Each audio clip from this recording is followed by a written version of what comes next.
for 5 minutes. Colleagues, we are truly through the looking glass here into a strange world. The Gang of Six has supposedly met the president's requirements that we would have $3 billion in cuts and $1 billion in revenues. But actually, they are cutting taxes. Now, how does that work? Well, that only works inside the Washington, D.C. Beltway. When you reduce revenues, you'll increase revenues because you pretend that you wouldn't have had those revenues otherwise. A little bit complicated, isn't it? It is incredibly complicated. There's a lot of smoke and mirrors here. There's a simple way to deal with this crisis. We need to rein in spending.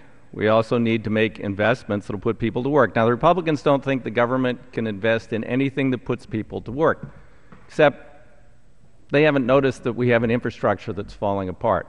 We have 20% unemployment in construction and related fields.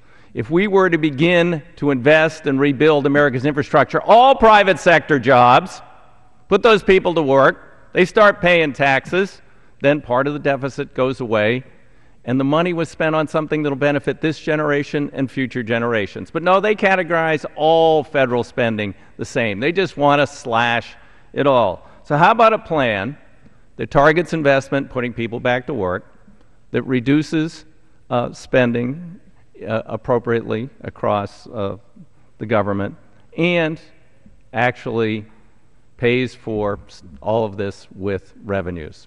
How could you do that? Simple. Let the Bush tax cuts expire. Let all the Bush tax cuts expire.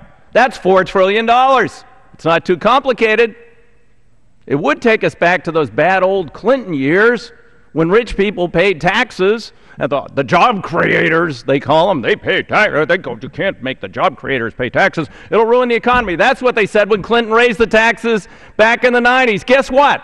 We ended up with 3.8% unemployment, and we actually balanced the budget and paid down debt. But yes, the wealthy and all Americans carried a fair share of that burden. I'd love to go back to those bad old days. We've been now for a decade living under the theory that reducing taxes creates jobs, especially reducing taxes on billionaires, the job creators, creates jobs. It's not working too well, isn't it?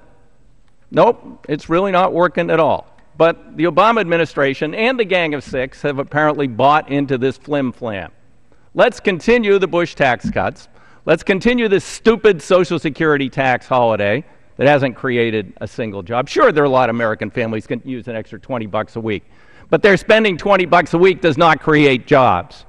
And now Obama wants to give employers $20 a week on each employee, saying, well, they'll go out and hire millions if they get an extra $20 a week. Corporations are sitting on $1 trillion of cash, trillions of dollars of cash. They don't need more cash, and for $20 a week, they're not going to go out and hire anybody. So here's the plan. Let the Bush tax cuts expire. That's $4 trillion. We met the targets. We didn't cut Social Security. We didn't cut Medicare. We didn't cut veterans benefits. We didn't cut student financial aid. But we are $4 trillion ahead in this game. And then cancel the stupid Social Security tax holiday, but still borrow the money. We're borrowing the money to give people a Social Security tax holiday. Borrowing the money to put back in the Social Security Trust Fund after we reduce the income. Stop reducing the income to Social Security. Go back to the statutory rate of taxes and guarantee the benefits for people. And borrow instead that $110 billion to rebuild America's infrastructure. $110 billion, that's about 4.7 million jobs.